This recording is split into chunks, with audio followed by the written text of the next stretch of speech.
সম্মানিত দর্শক শ্রোতা, সম্মানিত দিরাইশাল্লাবাসী, সুনামগঞ্জবাসী এবং বৃহত্তর সিলেটবাসী, আশা করি যে যেখানে আছেন ভালো আছেন, সুস্থ আছেন।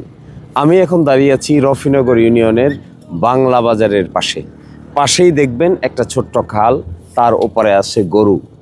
এই গরু একসময় আমরা যখন ছোট ছিলাম, গরুর ঘাসের কোনো অভাব ছিল না, অনেক ঘাস হতো, ঘাস রাখার জায়গা ছিল না, বন জঙ্গল ছিল অনেক বেশি, প্রকৃতি ছিল অনেক সতেজ, তার সাথে থাকতো পাখি, এবং পাখি, গরু, মাছ, নদী নালা মিলে এই অঞ্চল ছিল এক বৈচিত্র্যময়। কিন্তু সময়ের ব্যবধানে পাখি আর এখন আসে না, সময়ের ব্যবধানে গরুও তার ঘাস খায় না, আর ওই রকম ঘাস পায় না।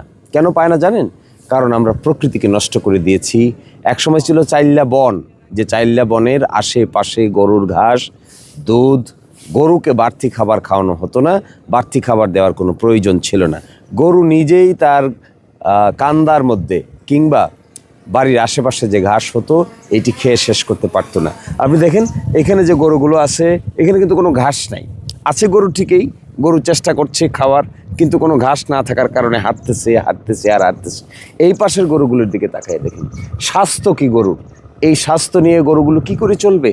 তাদেরকে বাড়তি কোনো খাবার দেওয়ার কোনো ব্যবস্থা করা ছাড়া এখন আর গরুও পালা যায় না।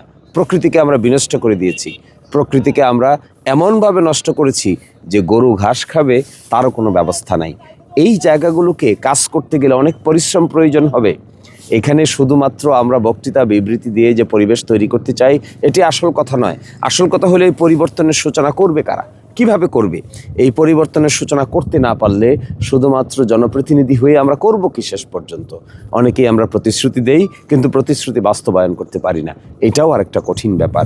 এই হাওর অঞ্চলকে সাজানো, রাস্তাঘাট, বন বাঁধার নতুন করে সাজানো, গরুর জন্য আবাসস্থল তৈরি করা, তাদের ঘাস তৈরি করা, বাচ্চাদেরকে লেখাপড়া করানো, বেকার সমস্যার সমাধান করা, অনেক কঠিন কাজ। হাওরে বাওরে না আসলে, মানুষের সঙ্গে না মিশলে, মানুষের সমস্যা সম্পর্কে ধারণা নেওয়াটাও কঠিন কাজ। ফলে আমি আপনাদেরকে একটা আহ্বান জানাই, পশু পাখি এগুলো ছিল এখানকার সবচাইতে বৈচিত্র্যময় অংশ। এখন এটা অনেকটাই বিলুপের পথে। এই বিলুপের জায়গা থেকে আমাদেরকে টেনে তুলতে হবে, এদের জন্য নিরাপদ আশ্রয়স্থল, বসবাসস্থল গড়ে তুলতে হবে। এবং আগামীর এই দিরাইশাল্লায় আমরা সকলে মিলে কাজ করি।